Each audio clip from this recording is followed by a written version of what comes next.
Hello students, learn BST channel में आप सबका स्वागत और अभिनंदन। पिछली वीडियो में हमने ई व्यवसाय के लाभ पढ़े थे।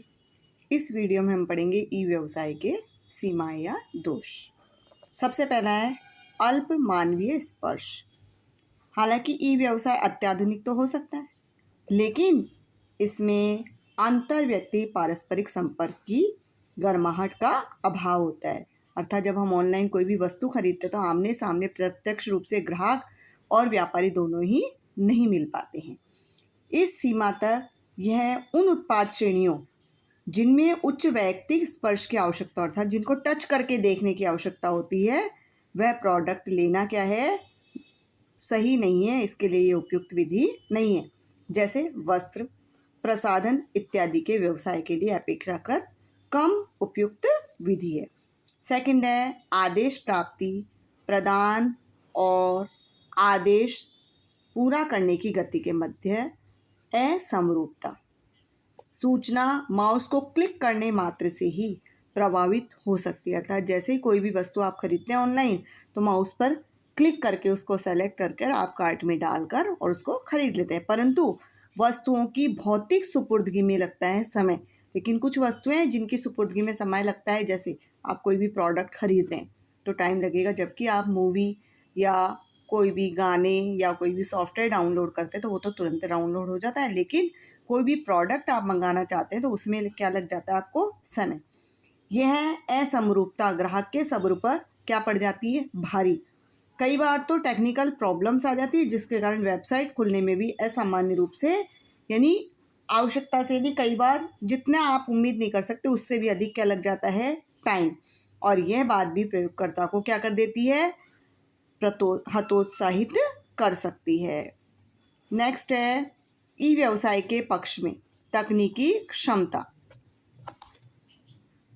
और सामर्थ्य की आवश्यकता।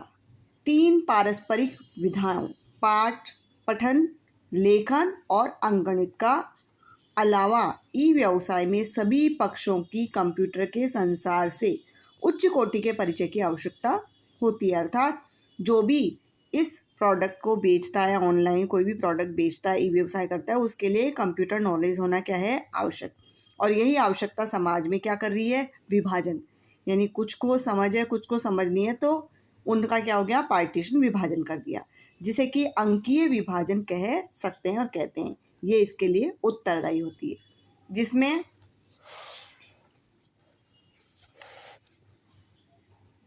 समाज का अंकीय टेक्निक से परिचितता और अपरिचितता के आधार पर विभाजन हो जाता है। नेक्स्ट है पक्षों की अनामता और उन्हें ढूंढ पाने की अक्षमता के कारण जोखिम में वृद्धि। अर्थात खरीदने वाला और बेचने वाला दोनों ही एक दूसरे को नहीं जानते हैं। यानी बेचने वाले का नाम तो आप जानते ही नहीं हो, खरीदने वाला जरूर आपका नाम एड्रेस डाल रहा है, लेकिन बेचने वाले का कोई नाम एड्रेस नहीं होता। इंटरनेट लेन देन साइबर व्यक्तियों के मध्य होते हैं। ऐसे में पक्षों को पहचानना क्या होता है, सुनिश्चित करना मुश्किल हो जाता है।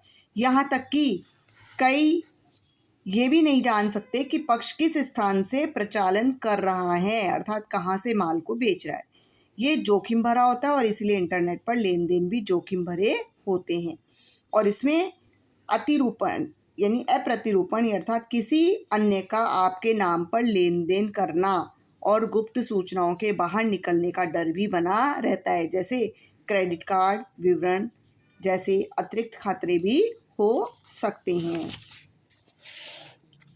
नेक्स्ट है जन प्रतिरोध। नई टेक्निक के साथ समायोजन की प्रक्रिया और कार्य करने के नए तरीके तनाव और असुरक्षा की भावना पैदा करते हैं। इसके परिणाम स्वरूप लोग संस्था के ई व्यवसाय के प्रवेश की योजना का क्या कर सकते हैं, विरोध भी कर सकते हैं। उनको लगता है कि अगर ई व्यवसाय किया जाएगा तो इन्हें हमारी जरूरत ही नहीं है, हमारी छटनी हो जाएगी, इसलिए लोग इसका क्या करते हैं, विरोध, कर्मचारी विरोध भी करते हैं। नेक्स्ट है नैतिक पतन। इसके लिए एक उदाहरण दिया गया है कि तुम नौकरी छोड़ने की योजना बना रही हो। एक वर्कर है जो कि कंपनी में काम करती है, तो उसके बॉस उनको कहते हैं कि तुम नौकरी छोड़ने की योजना बना रही हो। अच्छा यही होगा कि तुम आज ही नौकरी छोड़ दो। मानव संसाधन प्रबंधक ने उसे इस ईमेल की प्रति दिखाते हुए कहा, अर्थात उसकी ईमेल को क्या कर लिया गया, हैक कर लिया गया उसी के ऑफिस के ह्यूमन डिपार्टमेंट से, और फिर उसे धमकी दी गई। और जो उसने अर्थात ये मेल उसने कहाँ भेजी थी, अपने मित्र को भेजी थी। सबीना उस वर्कर का नाम था। वो क्या रह गई, अचंभित, आश्चर्य और सन्न रह गई कि किस प्रकार उसके बॉस को उसके ईमेल खाते का पता चला। आजकल कंपनियां आपके द्वारा प्रयोग की गई कंप्यूटर फाइलों, आपके ईमेल खातों, वेबसाइट जिन पर आप जाते हैं और ऐसी अन्य जानकारियों के लिए एक विशेष सॉफ्टवेयर का प्रयोग करते हैं, तो क्या ये नैतिकता है क्या? नहीं, ये नैतिकता नहीं है। किसी भी ईमेल को छेड़छाड़ करना या किसी भी सीक्रेट्स को देखना अनैतिकता है। ओके स्टूडेंट्स, इस वीडियो को ध्यान से सुनिए, समझिए, अधिक से अधिक फ्रेंड्स को शेयर कीजिए। और यदि आपने अभी तक मेरा चैनल लाइक और सब्सक्राइब नहीं किया है तो प्लीज़ जल्दी से लाइक और सब्सक्राइब कीजिए, ताकि मैं मोटिवेशन के तहत आपको और भी अधिक से अधिक वीडियोस सेंड कर सकूं। Okay, thank you students.